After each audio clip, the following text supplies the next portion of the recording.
आपके सामने है class 9 English beehive chapter 2 the sound of music. The sound of music का मतलब है संगीत की आवाज़। शुरू करेंगे पार्ट 1 को, जिसमें एवलिन ग्लैनी के बारे में दिया गया है। एवलिन ग्लैनी जो बिना सुने आवाज़ों को सुन पाती थी। ऐसा क्यों लिखा है कि एवलिन ग्लैनी बिना सुने आवाज़ों को सुन सकती थी? इस बारे में जानने के लिए हम बिफोर यू रीड पढ़ने वाले हैं कि चैप्टर को शुरू करने से पहले इन पॉइंट्सों को जानिए। यहाँ लिखा हुआ है कि भगवान ने शायद इनकी सुनने की शक्ति ले ली, पर लेकिन इन्हें इसके बदले कुछ वापस भी दिया है जो कि असाधारण है।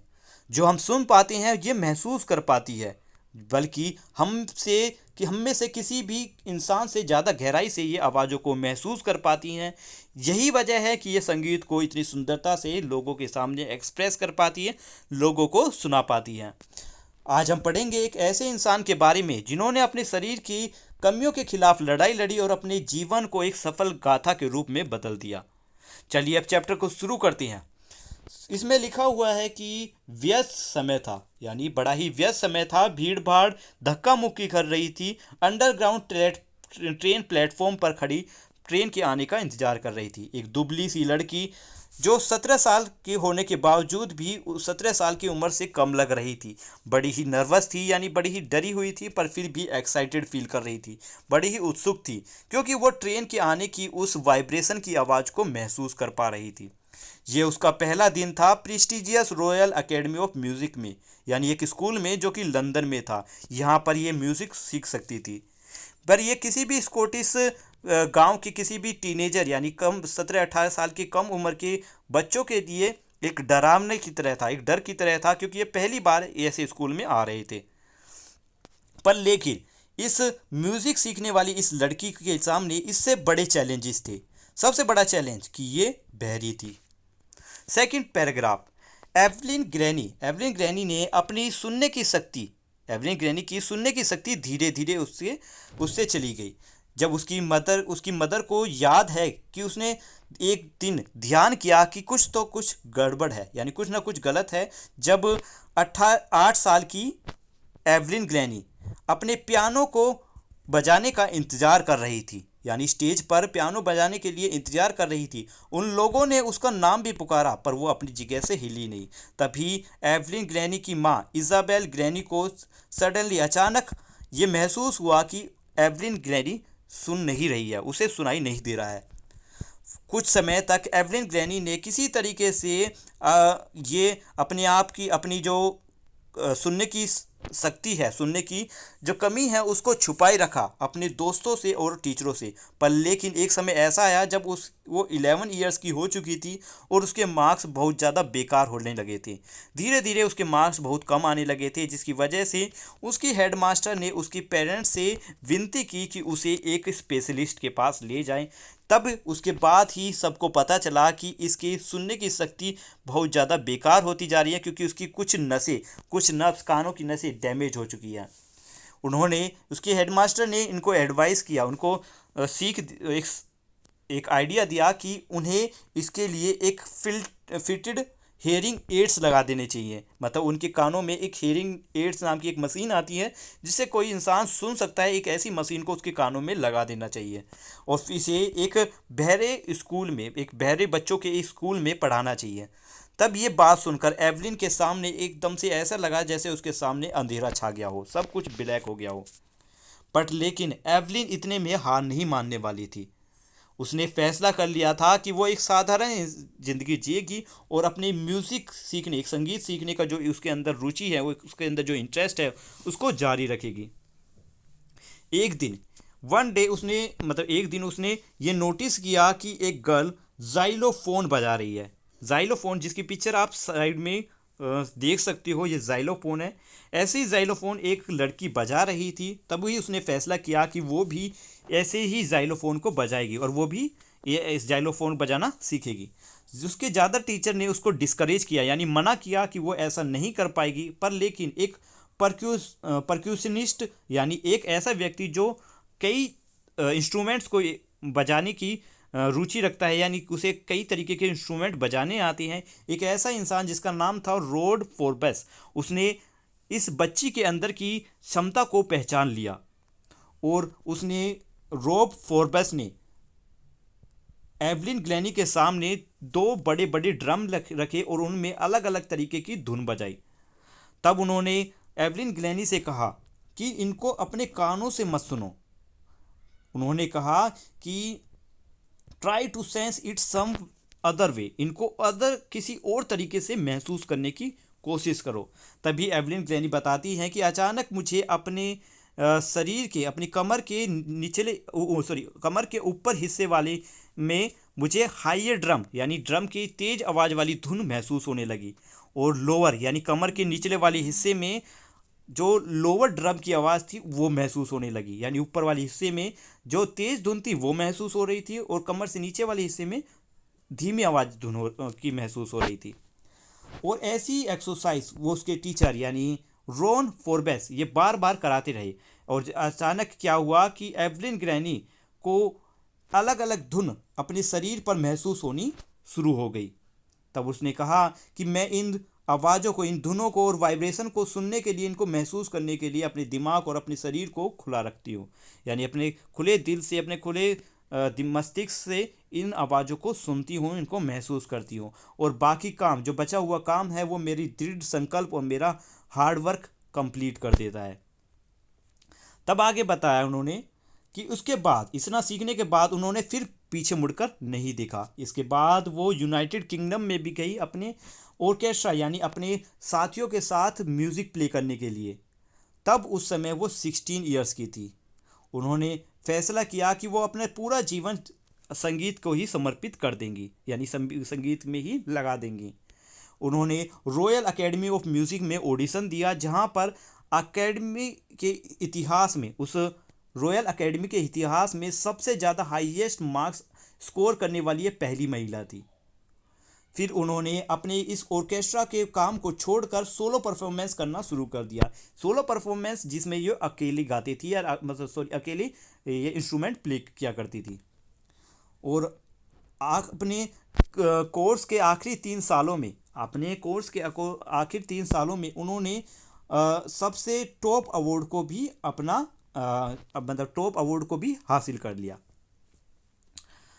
फिर इसके साथ साथ बताया गया है कि इसके बावजूद भी एवलिन ग्लैनी ने कभी भी अपने इस काम को एक हीरोइस अचीवमेंट के रूप में एक्सेप्ट नहीं किया। मतलब कि उन्होंने ऐसा कभी महसूस नहीं हुआ या ऐसा जाहिर नहीं करने दिया लोगों के सामने, ऐसा कभी नहीं कहा कि उन्हें यह किसी चमत्कार या फिर किसी किस्मत से मिला है। उन्होंने हमेशा यही कहा कि अगर आप हार्डवर्क करते हो और आप जानते हो कि आप किस दिशा में जा रहे हो, तो आप ज़रूर वहाँ पर पहुँचने वाले हो जहाँ आप जाना चाहते हो।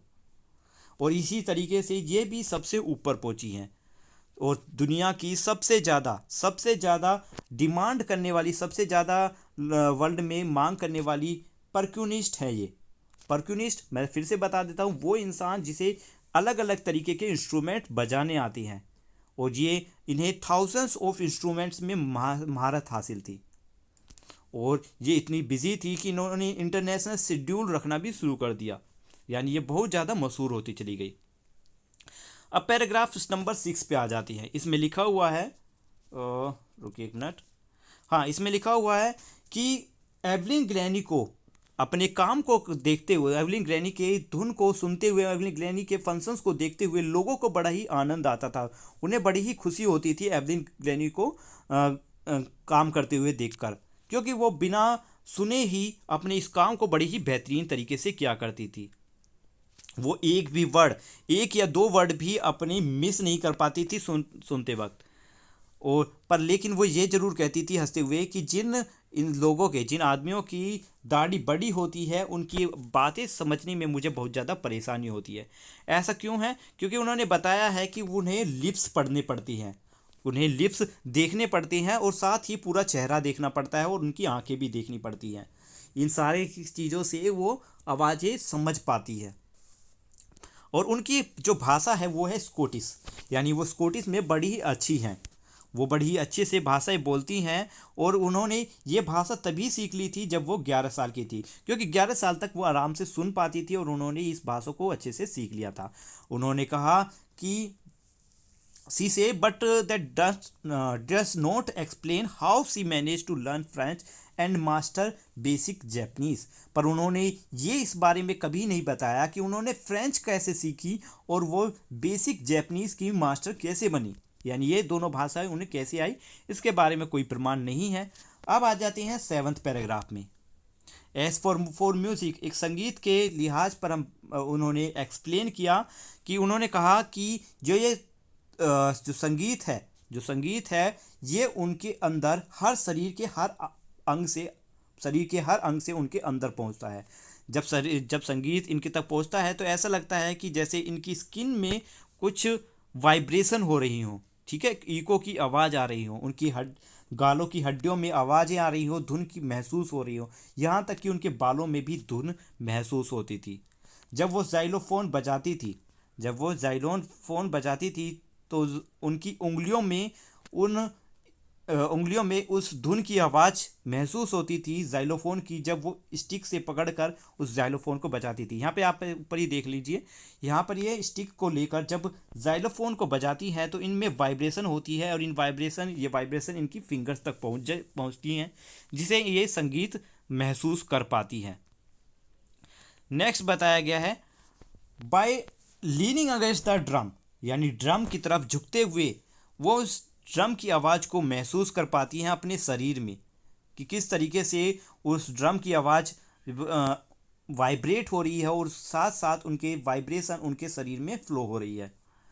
जब उन्हें कभी वुडन प्लेटफॉर्म दिया होता है, यानी स्टेज वुड का बना हुआ होता है, लकड़ी का बना हुआ होता है, तो वो अपने शूज़ को रिमूव कर देती हैं, जिससे कि वाइब्रेशन उनके नंगे पैर में से होकर उनके शरीर तक पहुंच सके।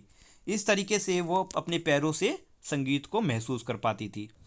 अब आते हैं 8 नंबर पैराग्राफ में, कि इसमें कोई आश्चर्य नहीं है कि एवलिन ग्रैनी को देखकर ऑडियंस बहुत ज़्यादा खुश होती है।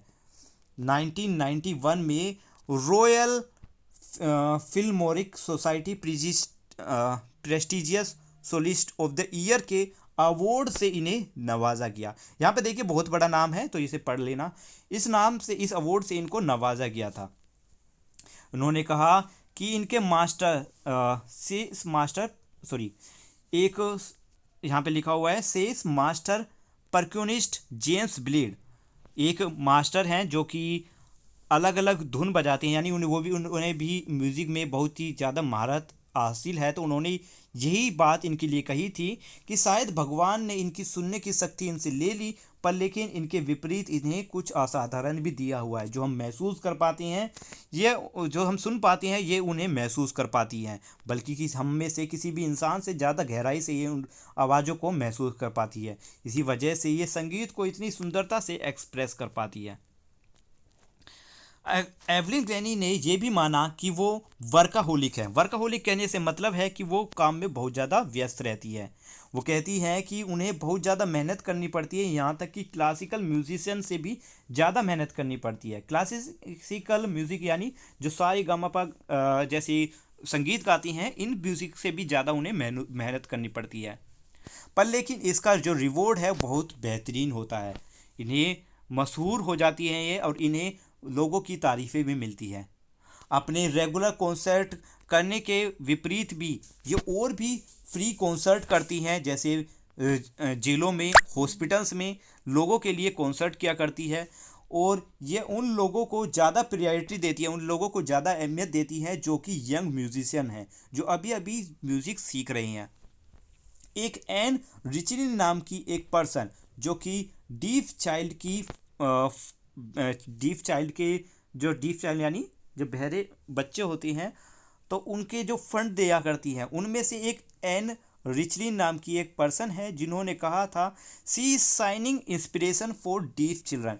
ये बहरे बच्चों के लिए एक इंस्पिरेशन है, एक मोटिव की तरह है, एक प्रोत्साहित की तरह है, एक चमकती हुई प्रोत्साहित है, मतलब प्रोत्साहित करने के लिए हैं, जो मोटिवेट करती हैं वैसे हैं। तो आगे इन्होंने बताया they see that there is nowhere that they can not गो।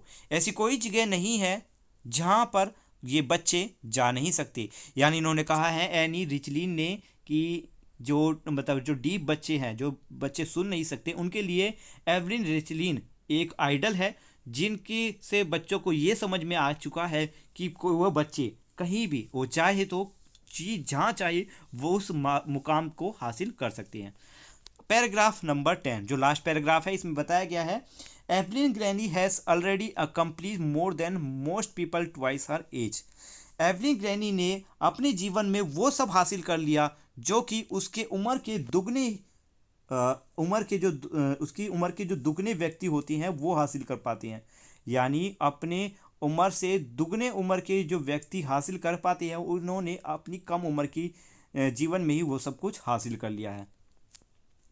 उन्होंने she has to brought percussion in the to the front of orchestra and demonstrate that it can be very moving. She has given inspiration to those who have handicapped. People who look to her say if she can do it, I can. And not to least she has given enormous pleasure to millions.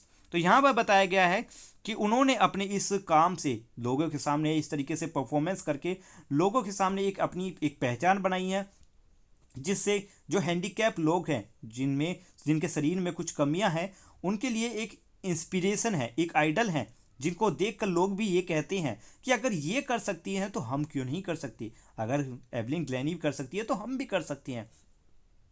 और इससे बहुत सारे millions of लोगों को बहुत राहत मिलती है, लोगों को मोटिवेशन मिलता है। यह लिखा हुआ था चैप्टर डिबोरा कोहली ने। ठीक है, तो चैप्टर यहाँ पे खत्म होता है। वीडियो कैसी लगी है, एक्सप्लेनेशन कैसा लगा है, इस बारे में कमेंट में लिखकर जरूर बताना। Thank you, have a nice day, bye bye.